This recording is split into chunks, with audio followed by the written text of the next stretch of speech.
Alors, chers amis internautes, bonjour, bonsoir. Alors, vous l'avez remarqué comme moi, les Gilets jaunes jouissent d'une couverture médiatique remarquable. D'un côté, le point de vue de l'élite, relayé par les médias aux ordres, qui déversent mensonges, propagande et haine. Et de l'autre, les médias dits alternatifs. RT France, Vincent Lapierre, Brut, ce genre de choses, quoi. Qui, eux, sont au cœur même des manifestations pour certains, où ils donnent l'antenne, pour d'autres, bah, aux bannis du système, pour qu'ils puissent s'exprimer clairement et diffuser ou des images contradictoires des médias dits mainstream, quoi, tu vois. Les fameux médias d'État, des puissants, tout ça, quoi. J'ai mon écran qui se barre. C'est pas facile, hein. Moi j'ai des petits moyens, je fais ça avec mon portable, c'est pas toujours très simple. Bon, déjà, je pense qu'il faut rappeler dans un premier temps que les médias, enfin la grande majorité des médias, sont la propriété de quelques milliardaires. Le reste, c'est des médias publics, donc pilotés par l'État directement. Donc la plupart des médias papier, en plus, genre, c'est pareil, quoi, c'est subventionné par l'État, avec de l'argent public. Donc en réalité, avec votre pognon, quoi, pas le nôtre, quoi. Bon, c'est pareil. Donc au final, on finance la propagande, le concept, il est formidable. Alors je sais pas si vous l'avez remarqué, mais ce sont toujours les mêmes qui s'expriment à la télévision. La radio, les journaux, tout ça. Les Barbier, les Apathy, les Cohen, genre enfin pour citer que cela déjà, parce que sinon ça il faudrait une semaine. Mais c'est toujours ces mecs-là. Et ces mecs-là, ils décident de qui peut ou pas d'ailleurs être invité, s'exprimer, tout ça. Ils ont une liste noire sur laquelle si t'es dessus, bon, c'est foutu, quoi. C'est un peu comme sur le mur des cons, hein. Au niveau de la justice, c'est pareil, quoi. Donc il peut avoir ou pas un procès équitable. Ah puis c'est pas suffisant, tu vois, on vous ressort les fossiles incompétents. On a vu apparaître Luc Ferry. Le mec, on l'avait oublié. Bah, le mec, il arrive, directement, il prend un micro, et là, il appelle au meurtre des Gilets jaunes. Alors là, j'étais un peu atterré parce que tu dis, mais il a le droit de dire ça, lui. Il y a quand même des gens sur internet qui ont fait un tweet ou une connerie, tu sais, le mec, c'est limite, il est pas en taule, quoi. Lui, non, il n'y a pas de souci. Pas inquiété par la justice, celui-là. Il doit bénéficier certainement d'une impunité médiatique, politique et tout ce qu'on veut. Je pense que quand tu es dans les sphères de l'État, de toute façon, tu es intouchable. De toute façon, on le voit, avec certains hommes politiques, des mecs comme Balkany, tu vas pas me dire quand même, qui vote pour ces gens-là, quoi. Ils sont inquiétés dans toutes les affaires et ils sont toujours députés, je sais pas quoi. Moi, ça m'épate toujours. Mais bon, c'est comme ça, hein. On nous a ressorti Tapie aussi, tiens. Bon, le mec, il est arrivé avec ses cheveux gris, puis on l'avait pas vu depuis 30 ans bientôt. Puis, reste chez toi, c'est bon, on n'a pas besoin de gens comme ça pour nous représenter. Là, c'est clair. Donc tout ça, c'est la propagande, et puis leurs représentants, et puis leurs poulains, quoi. Donc c'est ça en règle générale. Bon, heureusement avec nous quand même, enfin avec nous, heureusement avec le peuple, avec les gilets jaunes, on a quelques têtes pensantes quand même, qui prennent le parti du mouvement du peuple, du réveil du peuple, de l'éveil, de tout ce que vous voulez, l'émancipation. Bon, les mecs, ils dénoncent ça depuis longtemps, hein. Mais le grand public les découvre quand même, hein. Et bon, il était temps, tu me diras, hein. Il était temps quand même de commencer à découvrir ces gens-là. Vous avez Étienne Chouard, par exemple, qui est quelqu'un de très bien, moi j'aime beaucoup, et qui a milité, lui, contre l'Europe de Maastricht aussi, déjà au départ, qui est professeur d'économie, et puis qui a fait, avec les Gilets jaunes, Fly Rider, une conférence sur le RIC, le référendum d'initiative citoyenne, en toute matière. C'était important pour eux. Donc ça, je peux comprendre, hein, je suis d'accord avec l'idée. Mais bon, enfin voilà, c'est un mec qui milite depuis longtemps. Il dénonçait déjà le fait qu'on soit pas en démocratie en 2014. Ça fait déjà 5 ans que le mec il gueule sur les plateaux télé qu'on se fout de notre tronche, mais personne ne l'entend. Bon, en même temps, ça passe sur des émissions aussi. À l'époque, c'était présenté par Frédéric Tadei, qui est aujourd'hui sur RT par exemple, et qui faisait une super émission, mais qui passait à des heures où personne n'est devant la télé. Donc personne n'écoutait les gens qui étaient invités. Bon, après, les gens qui étaient invités, il n'y avait pas toujours des bons. Mais par exemple, Étienne Chouard y était et parlait de la démocratie en 2014. Et puis, oui, forcément, le mec, il a dû démarrer avant, quoi, tu vois. Enfin, il avait démarré avant avec Maastricht, mais plus certainement avant. Il milite en faveur des ateliers constituants aussi. Enfin, de manière à écrire une constitution plus juste pour le peuple. Parce que la constitution de la Ve République, c'est-à-dire que nous, on ne la connaît pas forcément. Mais par contre, eux, au niveau des élites, tout ça et tout, ils ont vite trouvé les failles, hein. Ils ont vite trouvé comment contourner le système. Le seul homme qui l'a respecté à peu près, puisque c'est le seul qui a démissionné quand le peuple lui a dit que bon, là, c'était plus possible. Les autres, par contre, ils ont tout voté en catimini, hein. Et les mecs qui bossent jusqu'à 3 4 heures du matin, c'est pas pour rien, si tu veux. Ils bossent l'été, c'est pas pour rien non plus, quoi. Et ils font passer des lois pour se protéger le cul mutuellement, s'octroyer des privilèges de dingue, des salaires, des machins, et puis au final, piller le peuple. Ça, je pense qu'on a remarqué que les mecs, ils nous faisaient les poches comme il faut, quand même. Ah, d'ailleurs, de là, c'est de la gourmandise, hein, tellement ils sont bons. Mais bon, effectivement, il y a un grand ménage, hein. Il y a un grand ménage à faire de ce côté-là, on est tous d'accord. Bon, ça, c'était pour Étienne Chouard. Bon, c'était comme ça. Ensuite, vous avez quelqu'un qu'on voit beaucoup aussi, parce qu'il se fait un peu allumer sur les plateaux télé, c'est Philippe Pasco. Alors, Philippe Pasco, si je dis pas de bêtises, c'est quelqu'un qui a bossé aussi dans les allées de l'État. Et quand il s'est rendu compte aussi de la supercherie, bon, le type, il a commencé à en parler, il a fait des bouquins d'ailleurs. Ouais, allez lire Pilleur d'État. Ah, je vous invite à lire celui-là. Ah, c'est intéressant. Bah, c'est intéressant. Quand vous lisez ça, vous mettez quand même une ceinture de sécurité sur le fauteuil, hein, si tu veux, parce que tu vas tomber, hein. Ah, là, tu vas tomber de ton fauteuil, hein, ça c'est clair. Quand tu découvres ce qu'il y a là-dedans, tu te dis c'est pas possible qu'ils aient réussi à faire ça. Eh bien si. Alors bon, lui, il arrive quand même à s'exprimer, hein, sur les plateaux télé. Alors je sais pas si c'est le punching ball des médias, des grands médias, mais il, il arrive à y passer, à défendre ben, plus ou moins des idées. Bon, il est attaqué de toutes parts, mais bon, il y arrive. Alors je sais pas si est-ce qu'on l'invite parce qu'il écrit des bouquins et qu'il a des promos à faire, donc forcément ben, c'est obligatoire. Bon, je sais pas. Ou alors est-ce que le type il est en de connivence avec eux, donc il vient, c'est un peu un pantin et je sais pas. Honnêtement, aujourd'hui on peut s'attendre à tout. Bon, maintenant j'espère que le type il est vraiment pour le peuple et que voilà, c'est ce qu'on peut lui souhaiter de mieux d'ailleurs. Alors dans ce style-là, vous avez aussi Michel Onfray. Ah, lui c'est pareil, on le voit un peu partout. Bon, il va pas partout, hein, il choisit quand même où il va, mais on le voit. On le voit. Alors lui c'est pareil, hein, c'est un mec qui dénonce l'Europe maastrichtienne et les élites et tout ce que vous voulez. Et puis c'est pareil, il a accès aux médias. Bon, c'est pas le type, heureusement qu'il est bon parce que bon, il y a des fois c'est chaud quoi. Pour réussir à parler, c'est compliqué pour lui. Mais il y arrive quand même un petit peu, donc c'est assez sympa. Et il écrit bien. Bon, je suis pas d'accord non plus avec tout ce qu'il dit, mais bon, dans l'ensemble, le type il sait de quoi il parle aussi. Bon alors, j'en oublie, hein. J'en oublie sûrement. Des gens bien, il y en a plein. Il y en a plein. Ouais, je peux pas tous les citer, c'est pas possible. Bon, là, j'ai pris ceux que j'ai vus ces derniers jours, voilà, ces derniers temps, et qui m'ont paru pertinents. Et puis, moi, il faut aussi comprendre, je suis pas payé pour faire leur promo, hein. Je veux dire, les gens sont là, ils dénoncent. Je pense que c'est intéressant ce qu'ils disent, donc voilà, je vous en parle. Mais bon, c'est tout, ça s'arrête là. Après, vous le faites pas, mais bon, moi, je reçois pas de royalties derrière. On est d'accord.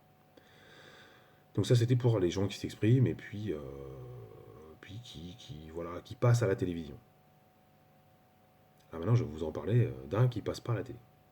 Lui, il passe sur RT France, Sud Radio, et puis des trucs encore moins connus que personne n'écoute, hein. Mais bon, il passe. On nous donne accès à ce genre de médias-là en se disant, de toute façon, personne n'écoute ça. Donc, son discours voilà, ne passera pas les frontières de ces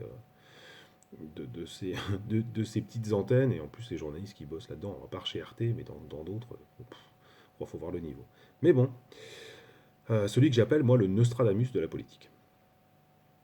Alors, ce type-là, il était candidat, alors c'est pas très respectueux, hein, cet homme-là, il était candidat à l'élection présidentielle en 2017. Et je pense que les gens qui l'ont vu ont dû le prendre pour un hérétique, le type, c'est pas possible, quoi. Bon, déjà, les médias avaient bien fait leur travail, hein. Dès qu'il était légèrement invité quelque part, euh, il pouvait pas développer ni son programme, ni ses idées. Parce qu'il fallait déjà qu'il réponde aux diffamations d'appartenance à l'extrême droite, de complotisme, de tout ce qu'on veut, tu vois. Donc déjà, il était chargé avec ça pendant les trois premières minutes de ces 4 minutes d'interview. Donc après, il lui reste une minute pour répondre à une question, ou deux. Bon, là, tu imagines bien que les gens n'ont jamais pu comprendre réellement ce qu'il voulait leur dire, quoi. Mais si les gens s'étaient renseignés, ils auraient compris, hein. Mais bon, là, c'était pas possible. Et donc ce monsieur-là, il avait prévenu. Il a prévenu déjà les gens à la télé tant qu'il a pu de, le- des hausses d'impôts, des baisses d'allocations sociales, la diminution ou le gel du SMIC, pareil pour les retraites, les baisses pareil, comme on appelle ça, les dotations aux collectivités locales. Donc, il leur a dit, devant l'Association des maires de France, il leur a dit, hein, là, ils vont continuer à baisser, hein. C'est-à-dire que pendant des années, on vous a déjà baissé à coupe de milliard par milliard, et ça va continuer. Sauf si vous m'élisez moi. Bon, bah, si vous regardez, si vous regardez cette conférence-là, les mecs, ils étaient morts de rire. Donc c'est pour ça que je vous dis, certainement, tout le monde l'a pris pour un hérétique, le type. Alors c'est un peu dommage parce que derrière, tout ce qu'il a dit se passe. Et c'est passé. Donc c'est là où c'est un peu emmerdant, quoi. Le type, il arrive en disant, ils vont nous mettre dans la merde, les gens se marrent, et puis une fois qu'ils ont les pieds dans la merde, ils font peut-être aller regarder ce qu'il a fait quand même, parce que c'était peut-être pour lui qu'il fallait voter. Bon, c'est un peu tard hein, maintenant. Mais bon, c'était ça l'idée. Alors ils ont mis des vidéos en ligne, ils ont fait justement un rapprochement entre ces dires et l'actualité qui a suivi. Vous allez voir, vous allez vite comprendre comment ça marche. En plus, ils ont bossé un peu, regardez la vidéo, c'est rigolo, enfin c'est rigolo, c'est rien de drôle, hein. Mais ça permet de se dire que d'une, on s'est bien fait enfumer, et puis de deux, les gens sont... Enfin, la propagande a été bien faite. Hein, la propagande a été très, très, très, très, très bien faite. Alors cette personne, c'est François Asselineau, de l'UPR, l'Union Populaire Républicaine. C'est un mouvement qu'il a créé en 2007, je crois. Je pense au moment du traité de Lisbonne, quoi. Je pense. Je pense. Bon, c'est quelqu'un qui a bossé dans les allées du pouvoir, c'est quelqu'un qui a, pendant longtemps, hein, qui connaît bien les rouages du système, qui a très vite compris l'escroquerie de la politique, et qui avait envie de revenir. Je pense que lui, ce qu'il cherche, c'est un petit peu revenir au fondement de ce qu'a fait la Ve République de Charles de Gaulle. C'est-à-dire une constitution pour le peuple. Bah, tout n'est forcément pas bon là-dedans, hein, puisqu'on a bien vu les travers de la Ve République, mais bon, au moins le type, tu vois, il défend l'intérêt du peuple, enfin, apparemment. Parce que bon, oui, bien évidemment, hein, le site c'est upr.fr, allez vous faire une idée, hein. C'est le seul souhait que je peux vous formuler ici, et j'espère que ça vous aidera à comprendre comment ça marche.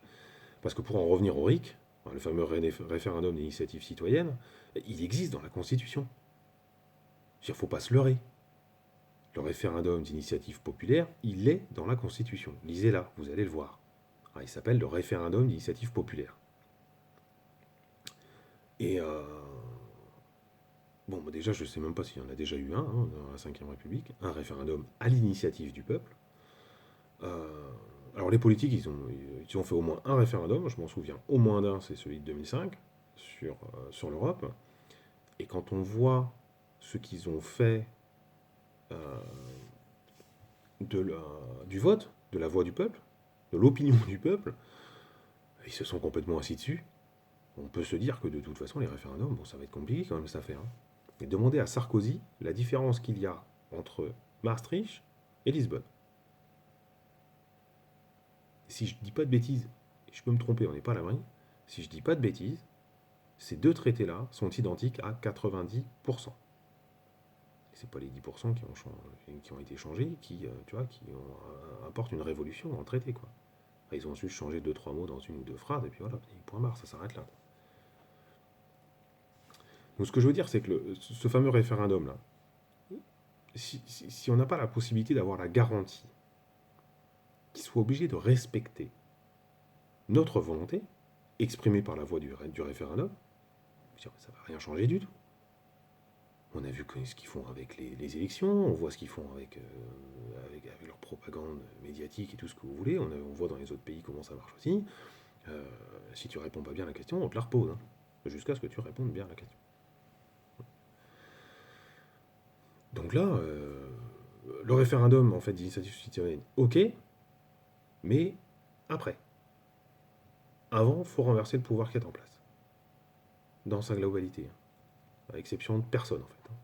Politique, médias, justice, force de l'ordre, enfin on voit bien tous ces traîtres qui sont en train de tirer, enfin, ils sont en train d'abattre le peuple directement quand ils ne l'appellent pas à le tuer directos, hein. Donc, et puis là, les armes qu'ils utilisent aujourd'hui, visiblement, sont interdites partout, sauf en France. Donc il faut bien comprendre qu'en 1788, le roi il avait proposé des cahiers de doléances déjà à l'époque. Et comme Macron aujourd'hui, c'est pareil. Oh, on va faire un grand débat. Vous allez nous dire ce qu'il faut qu'on fasse pour privilégier le peuple, machin et tout. Et en 1789, vous connaissez l'histoire, hein, on leur a tous coupé la tête, assez con. Alors maintenant, est-ce qu'on perd du temps avec les cahiers de doléances ou est-ce qu'on défonce tout? Parce que bon, ça suffit quand même. Et là, vous avez. Là, on parle du peuple, mais bon, c'est votre cousin, ça peut être des amis, c'est des gens qui sont handicapés à vie, les gens, hein. Là, ce qui se passe dans la rue, pendant les manifestations, pour ceux qui y sont, euh, quand t'as perdu une main, quand t'as perdu un œil, là, la médecine n'a pas fait assez de progrès pour te les remettre pour l'instant, tu vois. Donc quand t'as 20 ans et que t'as perdu ton œil, et même quand t'as pas 20 ans, hein, un œil en moins, t'as qu'à fermer un œil, tu vas voir. C'est déjà beaucoup plus chiant pour regarder. T'es handicapé à vie, hein. Là, on est en train de laisser sur le carreau une partie de la population qui défend la globalité du peuple, hein. Donc chapeau déjà. Chapeau pour le reste, hein, c'est-à-dire que sur les 66 millions de Français et le peu qui sont dans la rue, on a de quoi se poser des questions sur la volonté de certains. Alors quoi? Que faire? Est-ce qu'on fait la révolution? Bon, l'avenir va nous le dire assez vite, je pense, hein.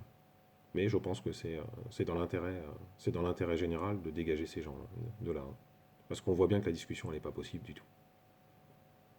Et on ne parle pas le même langage, certainement. Bah forcément, quand vous êtes des illettrés, vous ne parlez pas le même langage que. Enfin bref, on y reviendra, je pense. Et on va suivre l'actualité, et puis on va continuer à réagir. Allez, à bientôt.